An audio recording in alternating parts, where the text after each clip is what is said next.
Hordoftoonni amantaa Ortodoksii Tawaahidoo Oromiyaa kutaa lallabaa Harargee lamaan keessa jiran ramaddii Sinodoosii Oromiyaa fi sabootaatiin kennameen alatti ajajni qaama kamiinuu nu biratti fudhatama hin qabu jedhan. Gaafii amantoota dhimma afaanii fi aadaa ofiitiin waaqeffachuuti kan jedhan amantoonni kutaa lallabaa lamaan irraa OMN fi yaada kennan abboonni amantaa kana dura Harargeetti argamanii turan deebi'anii akka nu tajaajilan feena jedhanii jiru. Fedhiin saba tokkoo fi olaantummaa saba tokkoo mana amantaa keessaa ba'uu akka qabu kan gaafatan amantoonni mirga afaan ofiitiin waaqeffachuu sabni uumamaan qabu amantaan faallessuun irra hin jiru jedhanii jiru. Hordoftoonni amantaa Ortodoksii Tawaahidoo kutaa lallabaa Harargee lixaa yaada OMN'f kennaniin abbaan amantii afaan uummataa tajaajiluu fi aadaa hawaasa naannoo hin beekne amantii barsiisuu hin danda'u jedhanii jiru. Kaayyoo fi hundeeffama Sinodoosii Oromiyaa fi saboota milkeessuuf yeroo kamiyyuu caalmatti abboota keenya cinaa dhaabbachuuf qophoofnee jirras jedhan. Oduma walqabateen Phaaphaasota Sinodoosii Oromiyaa fi sabootaatiin amajjii 14 bara 2002 fi 15 akka lakkoofsa Itoophiyaatti muudaman keessa hangafoonni Phaaphaasii kutaalee lallaba qeellan Wallaggaa fi Wallaggaa bahaa amma booda of duuba deebi'uun akka hin jiraanne himan.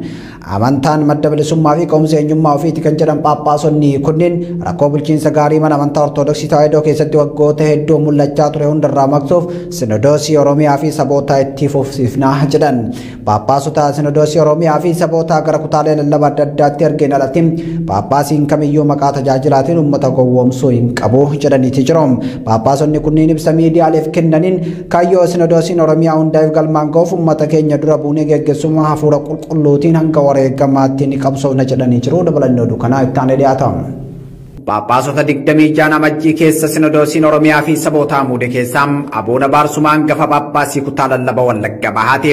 Aboona Iyyaasuun ammoo hangafa Phaaphaasii kutaa qeellam Wallaggaati. Haala mooraa Sinodoosii Bataskaana Ortodoksii Tawaahidoo Itoophiyaa keessatti yeroo dhiyoo as mul'achaa jiru ilaalchisanii adoolessa 20 bara 2023 Phaaphaasonni kunniin miidiyaaleef ibsa kennaniitii jiru. Hundeessitoonnii fi bu'uuressitoonni Sinodoosii Oromiyaa fi saboota muraasni sababa kaayyoo hundeeffama Sinodoosichaa faallessuun garee Sinodoosii jibbaa fi loogii sabummaa qabutti makamaniif Sinodoosiin Oromiyaa fi saboota duubattiin deebi'u jechuun ibsa miidiyaaf kennan irratti dubbataniitii jiru.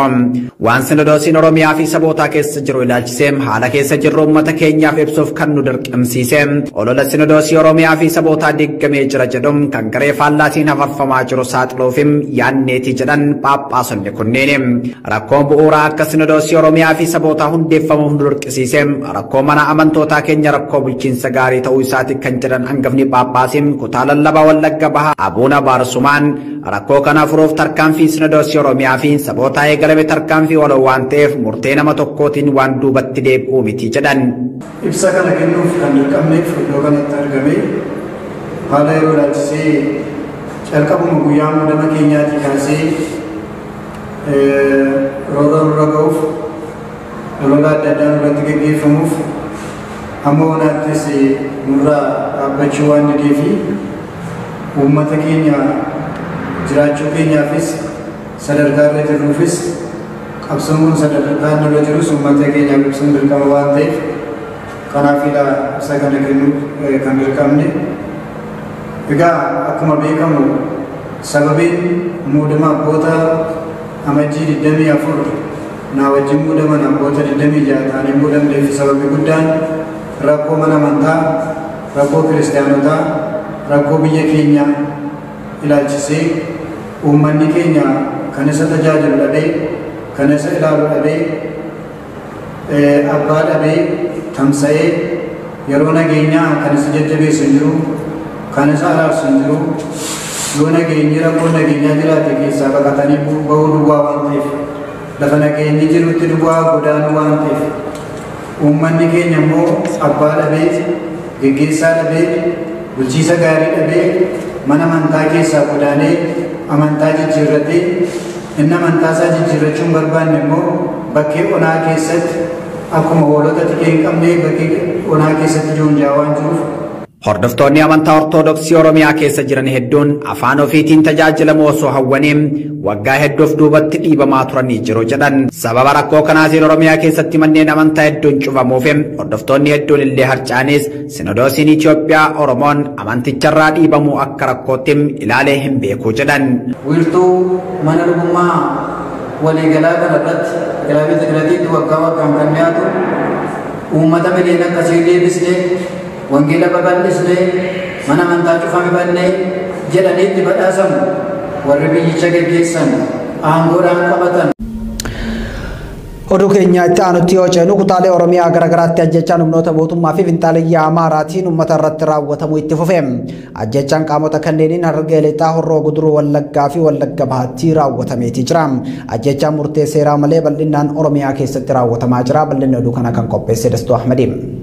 Oromiyaan kutaalee adda addaatti finxaaleeyyii Amaaraatii fi humnoota tikaa mootummaatiin uummanni Oromoo Oromummaa isaa qofaaf dhumaa jira. Keessattuu maqaa waraana bilisummaa Oromoo jedhuun namni baay'een ajjeefamaa jiru. Godina Harargee Lixaa magaalaa Corootti nama maqaan isaa Najjaashoo jedhamu bulchiinsi Araddaa obbo Muhammad Hassan iddoo hojii isaatti itti dhufee kootu ni barbaadamtaa jedhee qabu maddeen himan. Poolisii Saajin Adam namni jedhamu halkan mana hidhaatii baasee akka ajjeese maddeen himanii jiru. Najjaashoo yakka tokko malee abaa'oo jedhanii akka ajjeesan kan himan maddeen namoonni akka inni ajjeefamuuf shoora taphatan Saajin Adamii fi bulchaa Araddaa saniitii jedhan. Haaluma wal fakkaatuun godina Wallagga Bahaa aanaa Haroo Limmuutti raayyaa ittisa biyyaatiin barataan kutaa 12 qorumsa fudhachuuf gara yuunivarsiitii Wallaggaa deemaa ture ajjeesuu maddeen OMN itti himanii jiru. Kaleessa jechuun adoolessa 20 takka bara 2023 barataa Fufaa Haftee Mancaa jedhamu magaalaa Haroo iddoo gabaa Kamisaa jedhamuun beekamtutti barattoota waliin konkolaataa yaabbatanii qorumsaaf deemuuf yoo jedhan raayyaa ittisa biyyaatiin konkolaataa keessaa bahuun waboo waliin hariiroo qabda jechuun achumatti rasaasa 2 itti roobsuun battala sanitti ajjeesuu maddeen OMN himan. Barataa Fufaa aanaa Haroo Limmuu ganda Gorbaa Guddinaa iddoo addaa Damee jedhamtu dhalatee kan guddate yoo ta'u nama siyaasaa akka hin taanee fi magaalaa Harootti dukkaana banachuun hojjechuun barnoota isaa barataa ture jedhan. Namni obbo Toleeraa Qannaa jedhamu godina Horroo Guduruu Wallaggaa aanaa Jaartee Jardaagaa humnoota finxaaleeyyiitiin ajjeefamuu maddeen himanii jiru. Yeroo waqtiin midhaan facaasaa ga'ee jiru kanatti qonnaan bultoonni xaa'oo dhabuun rakkataa jiraachuu qonnaan bultoonni himan.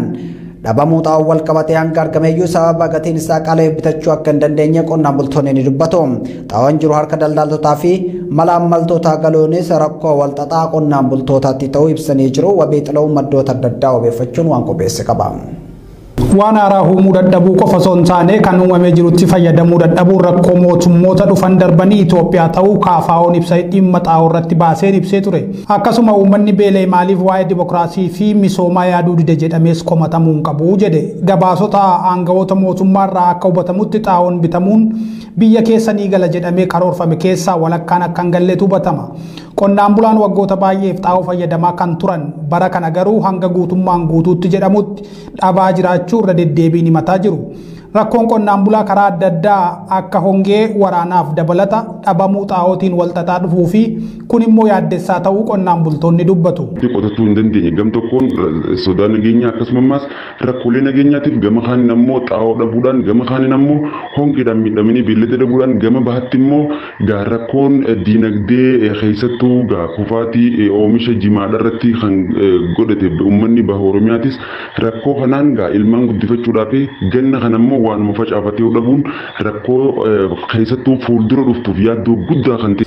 Komii qonnaan bultoonni xaa'oo irratti qaban qaamota dhimmi ilaallatuuf dhiyeessanillee bakka walitti qabamanii xaa'oo fudhachuuf eeggataa jiranitti poolisiin itti dhukaasuun lubbuu qonnaan bulaa ajjeesee jira.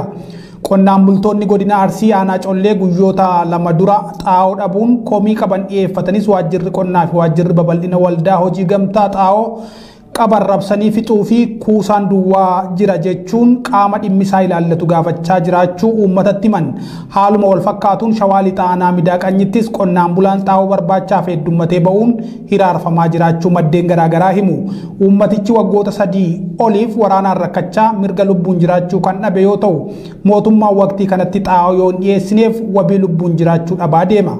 Akka bara kanaatti uummanni keenya rakkatee fi gidirfamee hin beeku kan jedhan dhalattoonni naannichaa qaamni dhimmi isaa ilaallatu hundi akka birmannaa taasisuuf gaafatu. Iddoowwan hangi xiqqoo xaa'oon ni argama jedhamuttus malaammaltummaaf gurgurtaa seeraan alaa heddummachuun qonnaan bulaan bitachuu akka hin dandeenyetu himama. Xaa'oon jiru karaa dabballoota mootummaa daldaltootatti gurguramuu fi daldaltoonni immoo gatii qaalessuun qonnaan bulaatti gurguruu fi kaan immoo bitachuu akka hin dandeenye odeeffannoon bakkoota adda addaa irraa Oromiyaa Miidiyaa Neetwoorkii qaqqabe ni ibsa. Dabballeen mootummaa hawaasa keessaa dhalatanii sadarkaa kanarra ga'anitti garaa jabaachuun xaa'oo jirtuyyuu hatanii ambulaansii deessuu fi dhukkubsataa deddeebistuutti fe'atanii daddabarsuun dantaa dhuunfaa ofiif oolfachuuf yoo hojjetan qabamaniiru. Xaa'oo karaa seeraan alaa daldaluu fi daddabarsuun guutuu Oromiyaa keessatti taasifamaa jira. Guyyoota muraasa dura xaa'oo kuntaalli 160 Shawaa Lixaarraa fe'amee gara naannoo Amaaraatti geejjibamaa ture magaalaa Buraayyuutti to'atamuu maddeen keessa beekan himaniiru. Qaamonni mootummaa ijaaramuun bifa kontiroobaandiitiin daldalaa jiraachuu kunneen agarsiiftuuwwan yoo ta'an bakka xaa'oon kun irraa fe'amee bahee qonnaan bulaan xaa'oo dhabuun waqtiin sanyii facaasaa dala darbaa jiraachuu himatu. Qonnaan bultoonni godina Wallagga Bahaa aanaa Kiiramuu humnoota finxaaleeyyii Amaaraan buqqifamuun qe'ee fi qabeenya isaanii gadhiisuun rakkoo hamtuu keessummeessuu irratti argamu. Humnoonni mootummaa naannicha tasgabbeessuun qonnaan bulaan akka qe'eesaatti deebi'ee hojii idilee isaatti deebi'u gochuu dhiisuun humnoota finxaaleeyyii qonnaan bulaa Oromoo buqqisuun lafa isaanii qotaniif xaa'oo fe'ee geessaa rabsaa jira.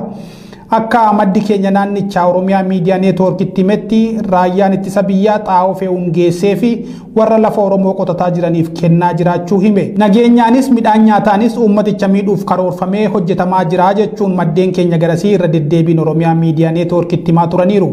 Oromiyaa guutuu keessattuu xaa'oon waan hin jirreef fuuldurri jireenya qonnaan bultootaa dabalatee kan biyyattii yaaddoo keessa jiraachuu maddeen Oromiyaa Miidiyaa Neetwoorkiitti himaniiru. Karaa biraan biiroon qonnaa naannoo Itoophiyaa kibbaa lixaa xaa'oon yeroon dhiyaachuu dhabuu fi hangi barbaadamuun argamne jedha. Hoogganaan ittaanaa biirichaa kan ta'an obbo Asiraat Tasfaa'oo akka jedhetti hanga ammaatti xaa'oo kuntaala 96,000 qofatu naannichaaf dhiyaate. Naannichatti kan barbaachisu kuntaala 414 yommuu ta'u mootummaan federaalaa xaa'oo kuntaala 149 qofa naannichaaf kennuu murteesse.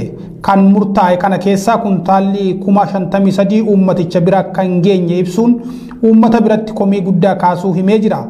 Yeroon ammaa kunis yeroo midhaan faca'ee biqilee argamu malee yeroo itti taa'an xaa'oo eeggatan akka hin taane himuun xaa'oo dhabuun oomishtummaa qonnaa kan miidhu ta'uu obbo Asiraat ibsaniiru. Oduu keenya biraatiin Komishinii Mirgoota Namoomaa Itoophiyaa rakkoon namoomaa naannolee buqqaatiin biyya keessaa heddummatutti hammaataa dhufe jechuun ibseeti jira. Komishinichi akka ibsetti naannolee akka Oromiyaa, Affaar, Amaaraa, Somaalee, sabaa sablammootaa fi uummattoota kibbaaf Tigraay keessatti iddoo buqqaatonni baay'inaan jiranitti rakkoon gargaarsa namoomaa hammaachaa dhufuu himeeti jira.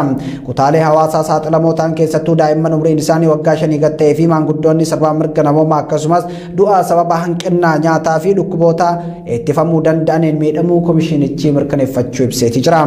Dhaabbilee mootummaa fi miti mootummaa gargaarsi namoomaa iddoo barbaachisu akka ga'uuf qophii dafanii xumuruu gargaarsi gahaan akka taasifamu godhuu qabu jechuun dhaameeti jira. Oduu keenya xumuraa fi Waashingten DC irraa argannetti yoo ceenu Ameerikaa magaalaa Waashingten DC'tti torbaan Oromoo jedhamee adoolessa 22 hamma 29 bara 2023tti labsame.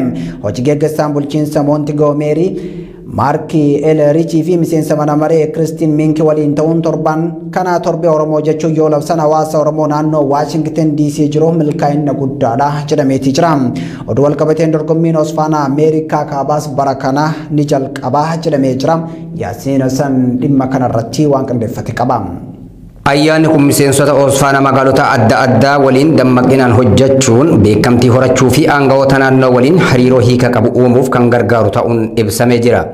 Ayyaanni torbee Oromoo kun hambaalee aadaa badhaadhaa fi gumaacha hawaasni Oromoo magaalota isaanii keessatti mul'isuuf waltajjii barbaachisaa ta'ee tajaajila. Akkasumas tokkummaa fi wal hubannoo hawaasa adda addaa gidduutti kan guddisu ta'uun isaa himamee jira. Labsii torbee Oromoo hojii gaggeessaan bulchiinsa Moontigoomeerii Mark Illichii fi miseensi mana marii Kiristaan Minki labsuun isaanii gumaachaa fi barbaachisummaa hawaasni Oromoo sirnaan beekamtii kennuuf kan agarsiise jechuudhaan himameera. Beekamtiin kun mul'achuun hawaasa guddisuu fi kan gargaaru yoo ta'u kunis deeggarsaa fi carraa dabaluu fiduu danda'a jedhame.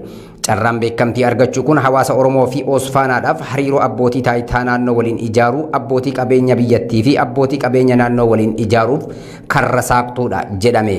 Torbee Oromoo keessatti Osfaanaan bulchitoota naannoo waliin hojjechuuf tattaaffii taasisuun hawaasa Oromoo fi qondaaltota magaalaa adda addaa gidduutti hariiroo cimaa uumuuf gargaareera jedhame. Walitti dhufeenyi kun qunnamtii tumsaa fi hubannoo fedhii hawaasaa fooyya'aa ta'e fiduu keessatti shoora olaanaa kan qabu.